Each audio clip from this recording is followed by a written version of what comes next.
Hello friends, ഇന്ന് നമുക്ക് നല്ലൊരു തക്കാളിക്കറിയുടെ റെസിപ്പി കണ്ടാലോ. വളരെ ടേസ്റ്റുള്ളൊരു റെസിപ്പിയാണ്. നിങ്ങളെല്ലാവരും തന്നെ ഈ ഒരു കറി ഒന്ന് ട്രൈ ചെയ്ത് നോക്കണം കേട്ടോ. അപ്പോൾ നമുക്ക് വീഡിയോയിലോട്ട് കിടക്കാം.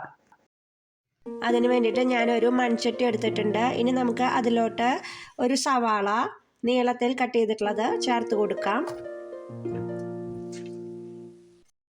കുറച്ച് കറിവേപ്പില ഇട്ട് കൊടുക്കാം. 1-2 പച്ചമുളക് നീളത്തിൽ കട്ട് ചെയ്ത് ചേർത്ത് കൊടുക്കാം. നീളത്തിൽ അരിഞ്ഞ ഒരു വെളുത്തുള്ളി ചേർത്ത് കൊടുക്കാം. വലിയൊരു പീസ് ഇഞ്ചി നീളത്തിൽ കട്ട് ചെയ്തത് ഇട്ട് കൊടുക്കാം. ഇതിലോട്ട് 2 തക്കാളി ചെറുതായി കട്ട് ചെയ്ത് ചേർത്ത് കൊടുക്കാം. അല്പം വെളിച്ചെണ്ണ ഒഴിച്ചു കൊടുക്കാം. കറിയിലോട്ട് ആവശ്യമായിട്ടുള്ള ഉപ്പ് ചേർത്ത് കൊടുക്കാം. 1/2 ടീസ്പൂൺ മഞ്ഞൾപ്പൊടി ചേർത്ത് കൊടുക്കാം. 1 ടീസ്പൂൺ മുളക് പൊടി ഇട്ട് കൊടുക്കാം. ഇനി ഇതെല്ലാം തന്നെ നമുക്ക് നന്നായി കൂട്ടി തിരുമ്മി യോജിപ്പിക്കണം. ഇപ്പം എല്ലാം കൂടി നന്നായി മിക്സ് ചെയ്തെടുത്തിട്ടുണ്ട്. ഇനി നമുക്ക് ഇതിലോട്ട് കുടംപുളി ഇട്ട് കൊടുക്കാം. 2 ചെറിയ കുടംപുളി എടുത്തിട്ടുണ്ട്. ഇത് നമുക്ക് ചേർത്ത് കൊടുക്കാം. കറി വേവിക്കുന്നതിന് വേണ്ടി കുറച്ച് വെള്ളം ഒഴിച്ചു കൊടുക്കാം. ഇനി ഇതെല്ലാം കൂടി നന്നായി ഒന്ന് മിക്സ് ചെയ്തെടുക്കാം.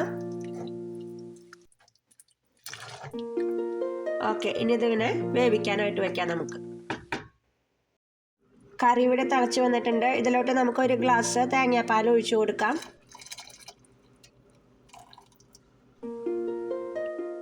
ഇനി എല്ലാം കൂടി ഒന്ന് മിക്സ് ചെയ്യാം. ഇനി അല്പനേരം ഇത് ഒന്നുകൂടി ഒന്ന് വേവിച്ചെടുക്കാം. ഇപ്പോൾ കറി ഇവിടെ സെറ്റായി വന്നിട്ടുണ്ട്. ഇനി നമുക്ക് ഈ കറി താളിച്ചെടുക്കാം. അതിന് വേണ്ടിയിട്ട് ഒരു പാൻ വെച്ച് കൊടുത്തിട്ടുണ്ട്. ഇനി ചൂടാകുമ്പോൾ നമുക്ക് ഇതിലോട്ട് ഓയിൽ ഒഴിച്ചു കൊടുക്കാം.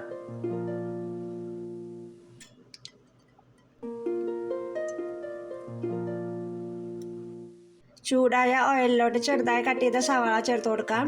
ഉള്ളി ഉണ്ടെങ്കിൽ ഉള്ളി ചേർത്ത് കൊടുക്കാം കേട്ടോ.